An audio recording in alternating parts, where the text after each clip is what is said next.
조국 전 장관이 14일 날 광주를 찾았습니다. 광주 5.18 민주묘지를 찾았는데요. 광주 시민들이 겪은 아픔을 이야기하면서 저와 제 가족, 함께했던 주변 분들이 죽음 같은 수사의 대상이 되면서 뒤늦게 그 고통과 분노를 피부로, 몸으로 이해하게 됐다, 이렇게 이야기하고 있습니다.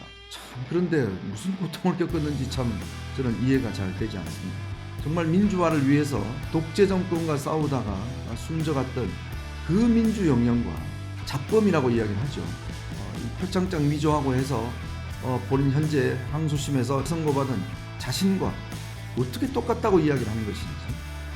지금 조국 전 장관이 그 당을 만나고 그럽니다. 그런데 뭐 모르겠습니다. 이제 대법원 확정 판결 한 4, 5일을 지나면 나올 것 같은데 어떻게 이 지금 곧 교도소에 갈 사람이 새로운 신당을 만든다고 그러고 또 자기가 3당이 되겠다고 하는 게 아닌지.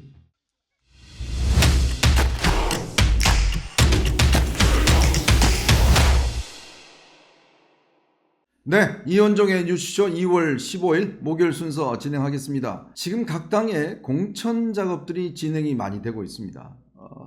국민을 대표하는 선량들이 많이 이제 국회에 들어와야 될 텐데요.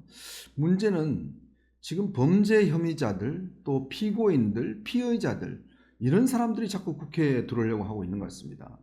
마치 국회가 이 소도처럼 범죄자의 피신처가 되는 건 아닌지 많이 걱정이 됩니다. 자, 그래서 오늘은요, 첫 번째 이슈로는요, 이 조국 전 장관 이야기를 좀 해볼까 합니다. 우리가 예전에 뭐 조국의 강을 건너야 된다, 뭐 이런 이야기가 있었는데요. 이제는요, 아예 조국의 바다를 건너야 된다, 이런 이야기를 하고 있습니다. 이제 조국 사태가 점점 진화한다고 하면 좀 좋은 의미겠고요. 더 악성으로 진화하고 있는 것 같습니다. 자, 그 이야기를 먼저 좀 해드리겠습니다. 조국 전 장관이 14일 날 광주를 찾았습니다. 광주 5.18 민주묘지를 찾았는데요. 이 광주묘지를 찾는 날 이런 이야기를 했습니다. 뒤늦게 광주 시민의 그 고통과 분노를 피부로, 몸으로 이해하게 됐다, 이렇게 이야기를 했습니다. 그리고 거기에 구묘지에 있는 전두환 전 대통령 관련된 이 비석이죠. 그걸 직접 밟고 들어가기도 했습니다. 자, 그러면서 본인이 이 무도한 검찰 정권과 싸우면서 맨 앞에 서겠다, 하루빨리 이 종식시키겠다, 이렇게 이야기를 했고요. 자, 그러면서 또 이런 이야기를 했습니다. 광주 시민들이 겪은 아픔을 이야기를 하면서 저와 제 가족, 함께했던 주변 분들이 죽음 같은 수사의 대상이 되면서 뒤늦게 그 고통과 분노를 피부로, 몸으로 이해하게 됐다, 이렇게 이야기를 하고 있습니다. 그러니까 조국 전 장관이 관련된 사태가 계속되면서 본인과 가족들이 5.18 민주영령과 같은 그런 고통을 겪었다, 이런 이야기를 하고 있는 것 같습니다. 자, 그런데요, 정말 이들이 고통 속에 살았을까요? 조국 전 장관 부인 정경심 씨는요, 지금 구속이 대법원 확정 판결이 돼서 징역 4년을 살다가 지금 현재 가석방된 상황입니다. 자, 그런데 영치금만 한 2억 5천만 원이 넘는다고 그래요. 아마 이게 사상 초유의 영치금이라고 그럽니다. 근데 영치금이 이게 넘으면요, 다 개인 계좌로 들어가 버립니다. 그러니까 본인은 이 구속돼서 교도소 생활하면서 돈을 또 많이 버는 것 같습니다. 자, 이 당사자죠. 그 딸인 조민 씨 같은 경우는 유튜버와 셀럽으로 변신을 했습니다. 그런데 유튜버와 셀럽으로 변신하면서 지금 유튜브 구독자가 보니까요, 거의 한 30만이 5만 정도 되는 것 같아요. 8만 정도 되는군요. 자, 그런데 온갖 국내외 여행을 아주 화려하게 다녀요. 그 인스타그램을 제가 이제 이 같이 구독자에서 지금 보면 거의 매일 정말 새로운 곳에 가서 아주 비싼 음식들, 또 화려한 의상들, 그리고 또 해외여행을 아주 자주 나갑니다. 그러면서 아주 행복하게 살고 있는 것 같습니다. 그리고 또 최근에는 약혼 소식을 알렸죠. 그리고 올 연말에 명동성당에서 또 결혼한다고 그럽니다. 그리고 또 유튜버를 열어서 요즘 또 홍삼을 팔고 있어요. 참, 그런데 무슨 고통을 겪었는지 참 저는 이해가 잘 되지 않습니다.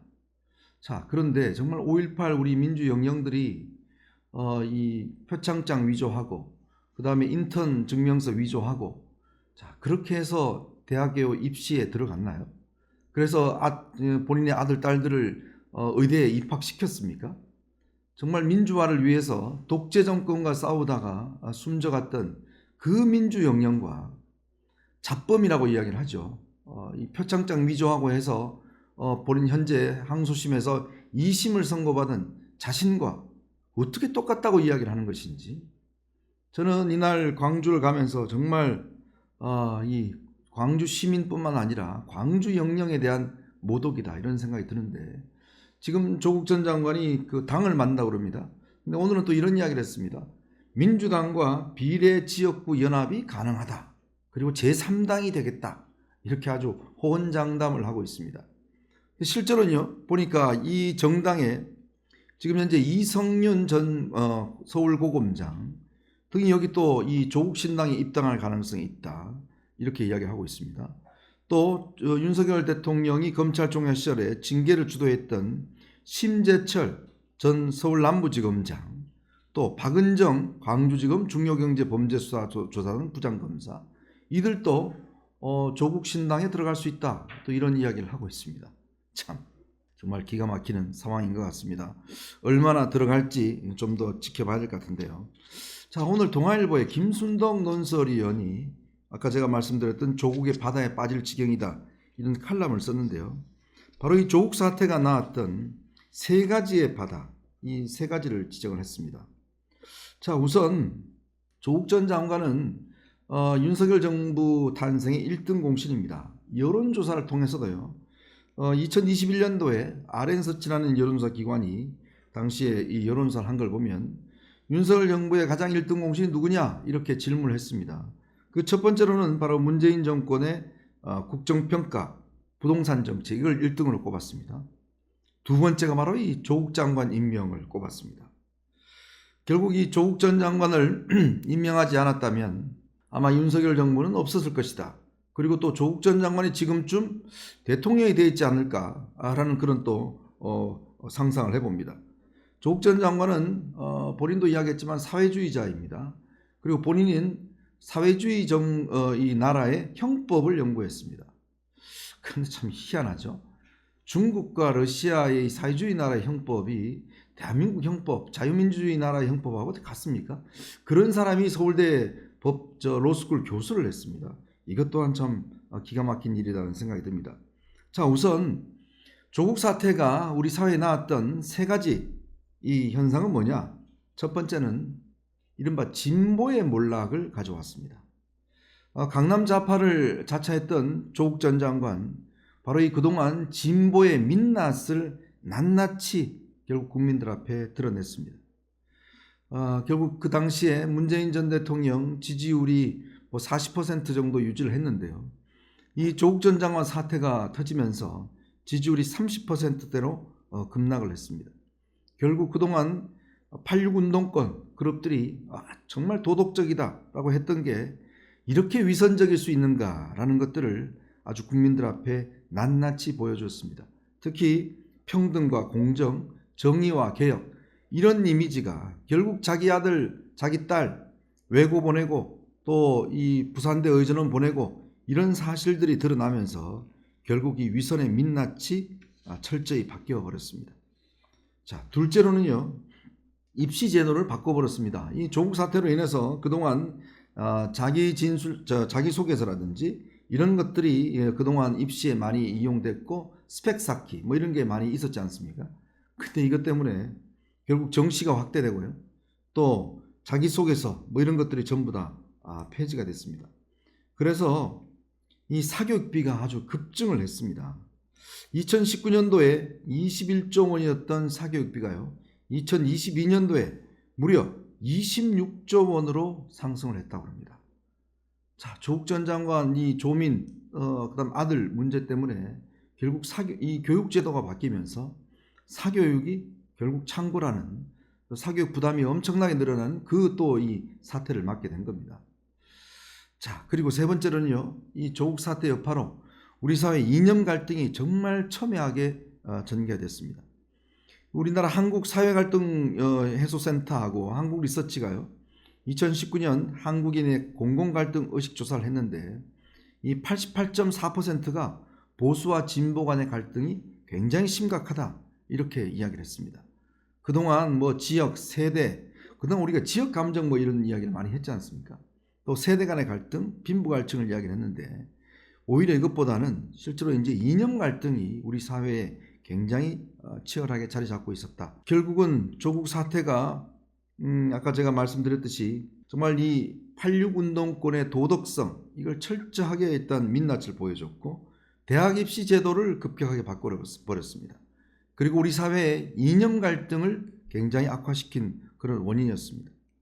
자, 이렇게 악화가 시켰는데 그러면 이제 우리가 조국의 강을 건너가야 되는데 이번에 조국이 또다시 이렇게 신당 창당을 함으로 인해서 이제는 조국의 바다가 되어버렸습니다. 이 바다를 어떻게 건널 건가요? 비행기 타고 건널 수도 없고 정말 심각한 상황인데요. 자, 그런데 오늘 새로운 소식이 하나 전해졌습니다. 조국 전 장관이 재판을 하면서 본인이 유리한 증거라고 했던 그 아들의 조지 워싱턴대 교수의 그 서면 답변서가 이게 오히려 2심 선고할 때 결정적으로 악재가 됐다. 이런 지금 이야기가 나오고 있습니다. 당시 여러분 아시겠지만 자 엄마 아빠 준비됐어. 자 이제 문제 불러 라고 하면서 서로 문제 이렇게 하면서 직접 이 당시 퀴즈 문제를 풀었던 그러면서 이게 업무방해 혐의로 됐거든요. 근데 이 당시에 보내온 이 맥도날드 교수라는 사람이 이런 이번에 보내온 이 진술에 따르면 당시에 부정행위를 방지하기 위해서 누구에게 도움을 청하거나 이렇게 해서는 안 된다라는 규정이 있었다라는 진술서를 여기에다 들어간 거예요. 그러니까 이걸 통해서 이번에 사법부가 법원이 이런 거 보니까 결국 이 미리 고지를 했다. 왜냐하면 저는 이 퀴즈를 볼 때 이게 한 4% 정도 반영이 된다고 합니다. 그런데 미리 예를 들어서 딴 사람한테 이걸 준비를 하거나 전화 연락을 통해서 미리 이 답변을 구한다는 이런 행위를 못하게끔 그렇게 되어 있다는 거예요. 그러니까 오히려 혹을 떼려다가 혹을 붙이는 뭐 그런 상황이 되지 않았나 싶습니다. 근데 조국 신당은 현실화가 된 것 같습니다. 그런데 뭐 모르겠습니다. 이제 대법원 확정 판결 한 4, 5개월 지나면 나올 것 같은데 그 본인이 구속되어 버리면 이 당은 뭐 어떻게 되는 거죠? 그리고 본인이 뭐 지금 이 부산, 광주, 지금 대전, 현충원, 이제 서울로도 올라올 것 같습니다. 그리고 또 자기가 법무장관 있을 때 검찰 고위 간부들 즉 윤석열 대통령을 징계에 참여했던 간부들이 이 당에 들어온다고 그래요. 참 이 모습을 보면서 어떻게 이 지금 곧 교도소에 갈 사람이 새로운 신당을 만든다 그러고 또 자기가 3당이 되겠다고 하는 게 아닌지 이제 조금 정신적인 좀 이런 문제도 있는 것 같습니다. 상식적으로 납득할 수 없는 오히려 민주당 내에서도 이제는 손절해야 된다는 이야기가 많은데 근데 참 손절을 못하는 것 같습니다. 결국 또 한 번 이번에도 조국 사태로 인한 선거에 영향을 주는 사태가 벌어지지 않을까라는 생각이 많이 듭니다. 자, 여러분 보시면서 구독, 좋아요, 알림 꼭 부탁드리겠습니다. 고맙습니다.